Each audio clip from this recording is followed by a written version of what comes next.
Let's talk about the Cage Warriors then. So you signed for Cage Warriors. Again, Cage Warriors is pretty big. It's shown on BT Sport, UFC Fight Pass. What was that like being signed by Cage Warriors? That was, other than some of the UFC, that was my best mixed martial arts competition memories. Cage Warriors is a huge promotion. They look after their fighters, and the fights I had on there were crazy.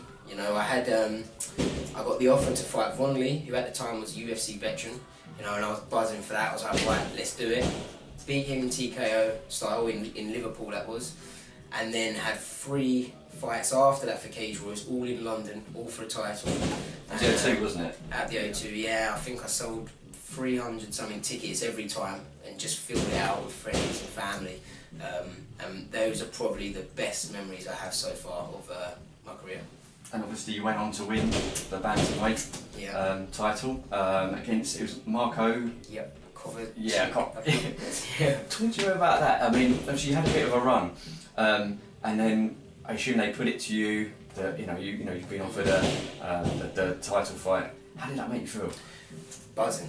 I kind of already knew that if I'd beaten Von Lee, I was getting that title shot, so I was kind of already aware of it. But to actually get it and then win the title and be classed as a world champion, it's an amazing feeling.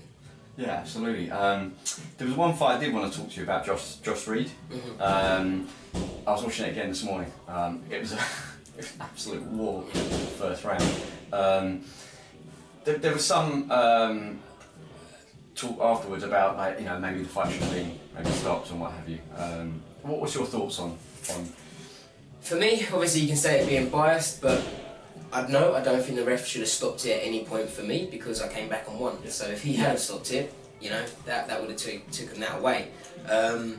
Plus, the whole time he was kind of throwing his shots. A lot, other than the first one that he caught me with, a lot of them were just hitting my gloves. At one point you looked like you were quite dazed, but you're still kind of covering up. The first shot he threw, I'll give it to him, that hit me, and I was like, oh my god, what was that? Rocked me, doing the chicken dance. Yeah.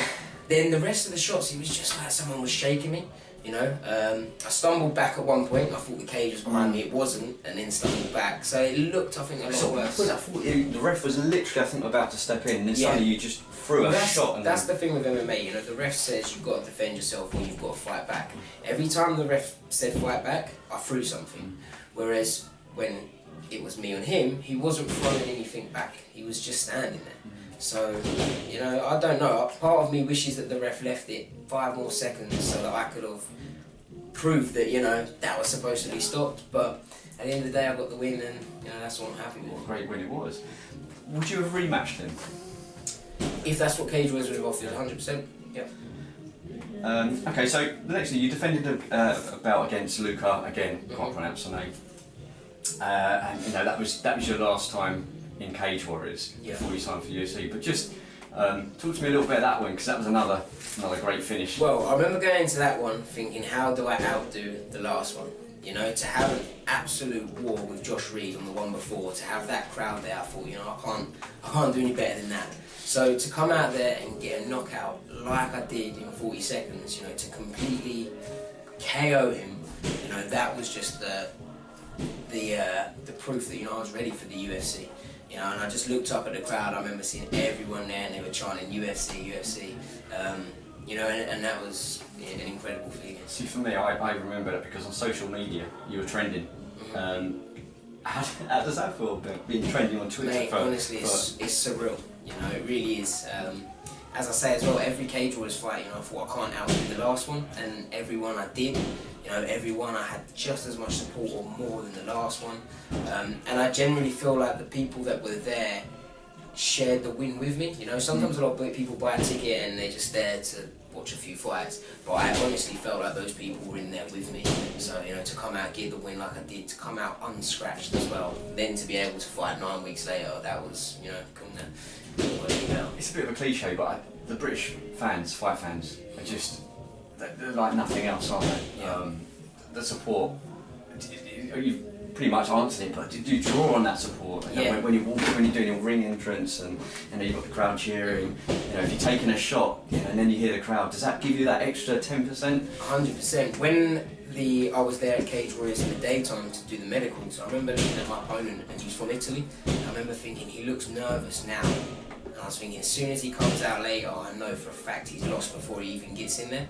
And I remember just coming out and, you know, I don't hope that they do it, but I think he got some stick on the way out. And I remember going into the cage and could just see that he didn't want to be there.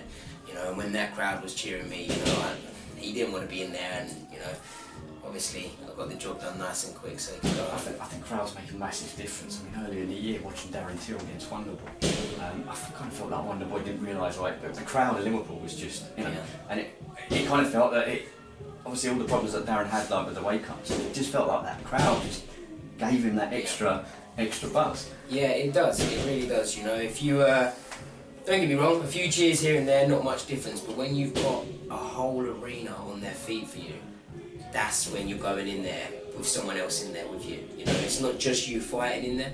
It's hard to explain, you know, but the people that have done it, they'll know the feeling. Absolutely.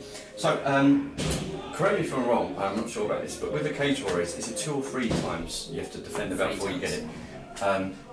But I saw a picture somewhere you've actually got the belt for keys. Yeah. Talk to me a little bit about that. So, with Cage Warriors, you have to defend the belt 3 times to officially keep it. You know, I defended it twice, and then the UFC came, so I had to hand it back, which I was gutted about. You know, I honestly was gutted about that.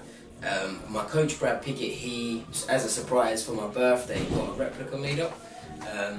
So, you know, I was really happy that he'd done that, because I was gutted that, you know, I'd worked so hard to get that title, and, you know, to have it not taken away, which I think is unfair.